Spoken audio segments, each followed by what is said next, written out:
Let's talk a little bit more about Google, and your time there and how it helped you kind of prepare yourself for your to be a startup CEO. Um, what are some? So we talked about some of the things that it helped you prepare for, and that it gave you the tool set to work with. But what were some things that you weren't prepared for?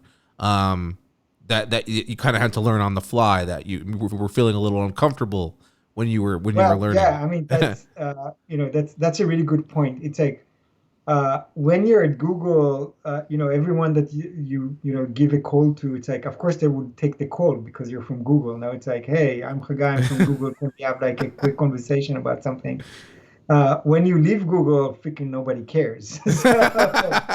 So, so I learned a lot. There are a lot of things that I didn't know how to do, and I grew in the last 3 years. I would say, the most important things for a startup, which is one, how to raise money. I mean, of course, at Google, you didn't have to raise money. So that's kind of a skill set that I gained over time.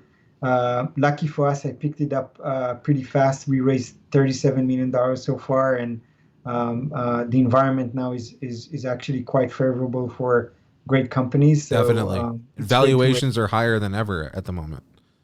I Yeah, mean, I I feel mean, like that's always the case, but yeah, It, absolutely. it sounds simple, but the reality is that investors are very sophisticated animals. I mean, they're not giving money or valuations to companies that do not deserve it. It's like it's Right. not that you can just go and pitch to a neighbor and you got a check.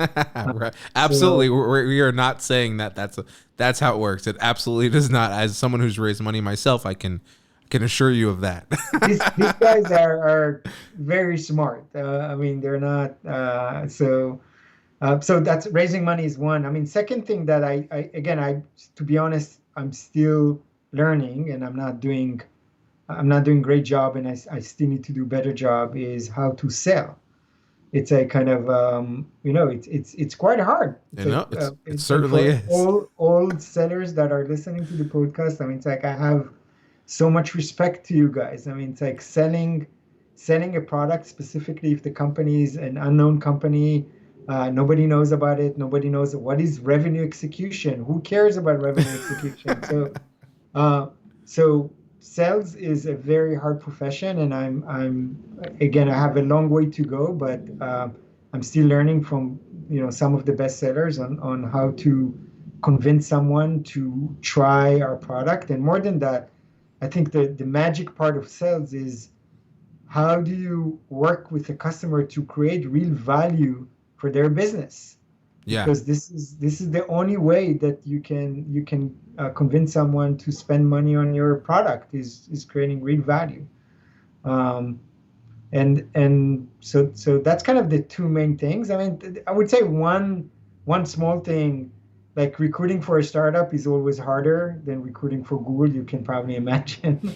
I would actually put that in sales as well. It's like you're Yeah, selling it's another form customers, of but end selling. of the day, you're selling employees as well. So if you ask me what do I do as a CEO, 98% of my time is selling to investors, customers, and employees.